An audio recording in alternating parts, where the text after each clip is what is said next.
Good evening. My name is Damian Ishmael Ferkanatu. Welcome to Project Restoration School. Objectives: learn the definition of slavery, learn forms of slavery, learn the path to slavery, learn how to avoid slavery. Course text: Slavery, A World History by Milton Meltzer. Updated edition, Da Capo Press. A member of the Perseus Books Group, 1993. This is the reading material for the course. Volume 1, Slavery, Chapter 8, From Baking Bread to Building the Parthenon. In order to build a stable economy with sufficient taxpayers, ancient Greeks used slaves to do most jobs beneath government. Meltzer wrote, with little exception, says the Cambridge scholar M.I. Finley, there was no activity, productive or unproductive, public or private, pleasant or unpleasant, which was not performed by slaves at some times and in some places in the Greek world. Page 69. Slaves became foundations of wealthy Greek societies. Slaves knew how to manage businesses better than wealthy Greeks knew.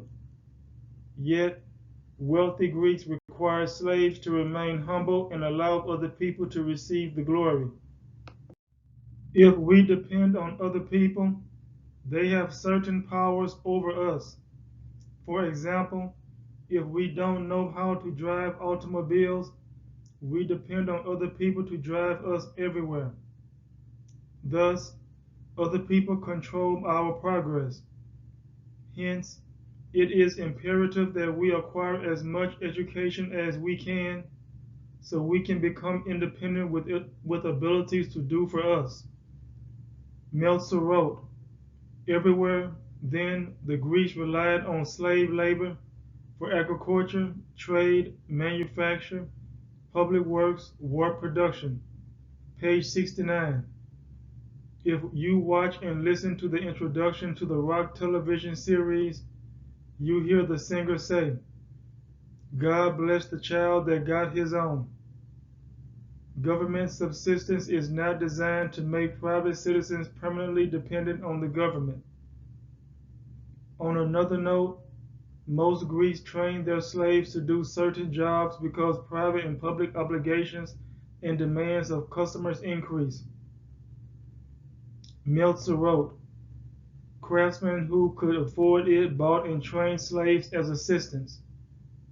Their goal was to retire someday and live on the income from their slaves' labor. Page 72. Hence, slaves became resources to relieve masters of some life's burdens. To the contrary, most Greeks could not afford slaves. Nevertheless, they understood their values and integrated it to become self-sufficient. Meltzer wrote, most Greeks were small farmers who depended on their own labor and that of their families. Page 69. One of the mottos that I agree with the Nation of Islam is come together, pool our resources, and do for self. Black people need to understand their history. For example, if we review our history, we will understand that black people are capable to do more than become self-destructive, destroy other people, and destroy our communities. God made us great with everybody else. To illustrate, God blessed descendants of Ishmael and descendants of Isaac. Slaves were paid minimum wages. On the other hand, other people paid slaves' masters to allow their slaves to work for them. Meltzer wrote, some mine operators owned their slaves, others preferred to hire slaves. The 5th century general Nicholas was reported to have owned 1,000 slaves that he leased out to a Thracian mine operator at Larion for 1 oboe a day. Page 71. Therefore, slaves became tools and bargaining chips between business owners. Machines, such as tractors and lawnmowers, don't have senses. In addition, machines don't react to abusive behaviors. However, machines break down. On the other hand, machines are repaired with new parts. In saying this, Meltzer wrote, as Aristotle put it, slaves were human instruments expected to perform like machinery. Page 71. However, slaves were not machines. Slaves were people. Slaves sensed and understood abusive behaviors. Therefore, slaves reacted to abusive behaviors. Yet, slaves' bodies broke down, but healthcare professionals could not buy new organs to replace enslaved bodies. Heretofore, we are priceless. Don't become reckless with your body. Stop being reckless with your body. We have something to lose. Don't wait until you get to the other side of death to discover your value in life. Slaves were expendable. If a slave died, most other people did not care. Meltzer wrote, they worked a 10-hour day, changing from pick to shovel in 2-hour shifts, and the mortality rate was extremely high. Pages 71 and 72. In saying this, adult slaves had limited time to produce and raise children. In addition, working adult slaves understood difficulties to start and maintain relationships with other people. Therefore, men were most of the slaves that were under that stress, and other members of their families learned not to expect men's presence with them for a long time. People own land and buildings. In addition, people can change the landscape of the property and remodel the building for various use. Ancient Greece thought about slaves in similar ways. Meltzer wrote, to wealthy Athenians, slaves were an investment like land or a building. Page 72. Wealthy Athenians changed their slaves' images for various use. Thus, wealthy Athenians defined beauty to their slaves. On another note, some black people changed their images to resemble white people's because they believe white people's images are beautiful and theirs are less beautiful. To the contrary, learn to love and appreciate yourself before you love and appreciate other people. Some owners did not have enough space on their properties to shelter other slaves, so those owners made contracts with other owners to loan them some slaves. In addition, lent slaves chose their residence to commute to work daily. Meltzer wrote, the right of living out was prized, of course, for it gave a slave a degree of independence in his daily life and the freedom to form a family. Page 75. According to Meltzer, living out could not be taken away from a slave. Nevertheless, slave owners and the government agreed to that in order to benefit business people that needed slaves to operate their businesses. Ancient Greeks gave their slaves certain trust. For example, Meltzer wrote, on dull days, when a slave for hire had no employment, his master would send him to the agora to look for work. Page 75. Masters were not concerned that slaves would run away to freedom en route to the agora. Even though some people were bound to other people for certain terms, they had some security. Therefore, if slaves escaped, they lost their security. At that point, slaves could not afford to be on their own. Slave ownership showed other people that the slave owner possessed wealth and he or she was an important person. Meltzer wrote, Greek literature refers so commonly to domestic slaves that some authorities believe even those freemen who were not well off bought a slave or two for show. They must have gone into debt for it or done without other necessities, much as people today choose to have luxury they can ill afford. Page 76. Some slave owners became slaves to other people's perceptions. To illustrate, some slave owners put their finances under stress in order to prove their worth in superficial societies. This is similar to a pledge enduring mental and physical stress in order to prove to other people that they are worthy to join a fraternity or sorority.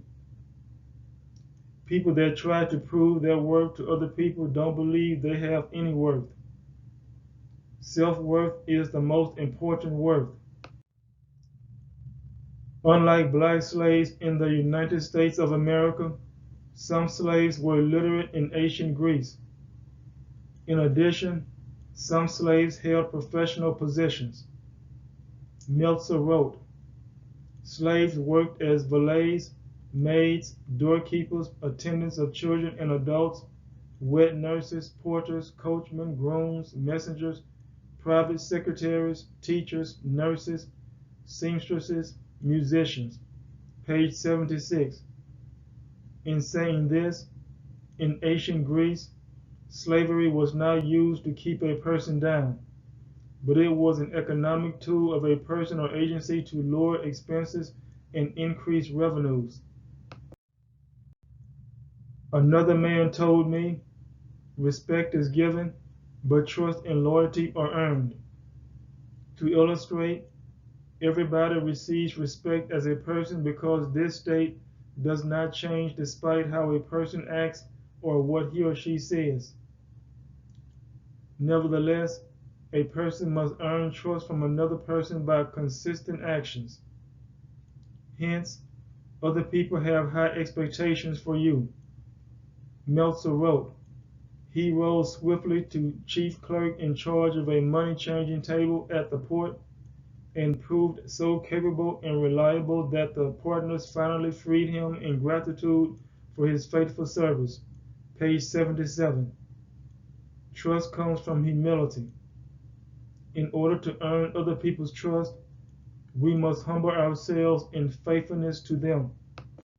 Citizenship was more important than freedom. A person can be free without citizenship. A citizen of a nation is a beneficiary of certain rights and privileges that only free people don't have access. For example, a free foreigner cannot be questioned by law enforcement officers without probable cause or reasonable suspicion. But this foreigner doesn't have access to work legally in the United States. Meltzer wrote, finally, he was rewarded with the state's highest gift, citizenship. Page 77. We desire to fit with groups of people. Nobody wants to be alone. Groups share thoughts, feelings, words, and actions. Some people commit suicide because they fail to find other people that share their thoughts, feelings, words, and actions. However, everybody else will not agree with us. For example, if we are destructive, constructive people will not agree with us. We might need to evaluate our thoughts, feelings, words, and actions in order to verify if it is in the best interest of humanity. If our interests benefit humanity, we need to illustrate this interest through activities so other people can understand its benefits to them. The exclusive characteristic of a slave was not a person that performed services without pay because slaves were paid wages in ancient Greece. Meltzer wrote, the state paid its public slaves enough to feed themselves and supply their clothing. Page 79. Those slaves resembled indentured servants more than other slaves that we were accustomed to understand from American history. On the other hand, slaves managed the government. Government officials oversaw public slaves. However, Meltzer wrote, the public slaves became skilled civil servants upon whom the state relied to carry out the day-to-day duties of government. Page 79. Heretofore, slaves became proficient in the management of government that they could earn their freedom and come together to build communities under stable governments. To the contrary, slaves in Africa and the United States did not have access to learn how to manage government. Therefore, after some of them overthrew their oppressors, they could not manage government successfully. In addition, some black leaders followed the leadership of former oppressors because it was the only leadership they understood. Assignment: answer these questions in your journals. Consider that you are a slave in the United States of America. In addition, you became emancipated in 1865 and returned into an African country. Discuss how you would communicate with native Africans and trade resources with them for mutual benefits. However, you are not allowed to say, I can't, because defeated communication is not tolerated in this class. Thank you for your participation in this class. Have a blessed day and hope to see you soon.